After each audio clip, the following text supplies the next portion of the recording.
This is problem 917E. It's on page 515. A flat strip of steel, a tenth of an inch wide and 1.2 inches long, is clamped at one end and loaded at the other end like a cantilever beam, as in case A in appendix A24. What should be the thickness of the strip if it is to deflect 0.15 inches under a load of 0.52 pounds force? So here's what we're given. Let me sketch the beam. Go. And here's the wall that it's attached to.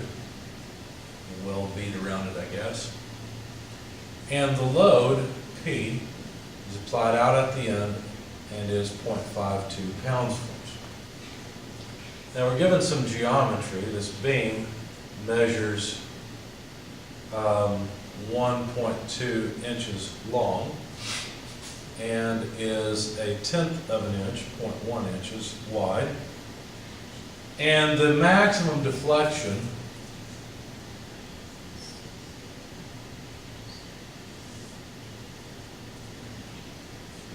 should be a negative 0.15 inches because it's of course going to deflect down.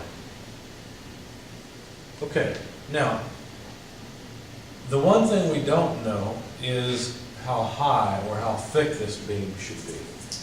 That's what we're looking for. And if you go and you look up case, or appendix A24 case A, what you'll find is that the maximum deflection Y, of course, occurs out at the end of the cantilever beam. That's not really a surprise. But here's the equation for it according to that appendix. Okay. Now, notice that I can be written as 1/12 BH cubed. So BH cubed over 12, where we have the base here and the height here, because it's just a rectangular cross section.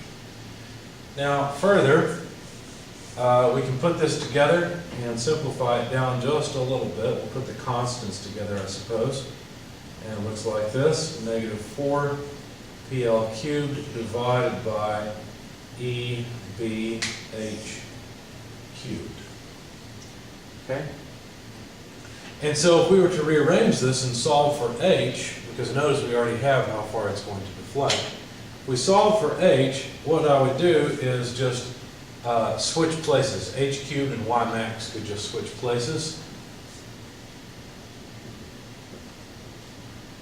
Negative 4 PL cubed over E B Y max. And then I could just take the cube root, or the 1/3 power of both sides, and that would allow me to solve for H. So now let's plug in all the numbers we've got.